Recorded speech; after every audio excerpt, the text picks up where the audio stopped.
Hi friends అందరికీ good evening. Oh my god, నాది బొట్టు పోయింది, టిక్కిలు బొట్టు పోయింది. నేనైతే ఇంటికి వచ్చిన, నెత్తి కూడా దూకున్నా, చాయ్ తాగిన. నా బిడ్డ చాయ్ ఉంటే గరం పెట్టించింది, చాయ్ బి తాగిన. మాకు మాల అయితే బాగానే ఉండే రోజు.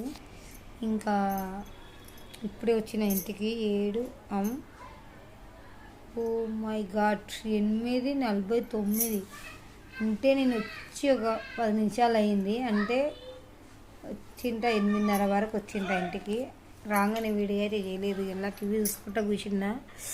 లైక్ చేయండి, షేర్ చేయండి, సపోర్ట్ చేయండి ఫ్రెండ్స్ ప్లీజ్. నా చిన్న వీడియో జ్వరం వచ్చింది కదా, ఆ జ్వరంతోనే పానమంతా ఇంటికానే ఉండే పిల్లకి ఎట్లా అయినని. జ్వరం అయితే తగ్గింది కానీ నోరు కమ్మలేదంట. ఏమన్నా తింటావంటే మంచూరా తింటుందంట, ఏందో మంచూరా. అది తెచ్చుకుందామని మెల్లగా లేచిపోయింది, పెద్దది చిన్నది కలిసి పోయింది తెచ్చుకుందికే. నోరు కమ్మలేదంట అస్సలు. తింటదే తినదే చూస్తా. తెచ్చుకునికైతే పోయిండ్రు. బాయ్.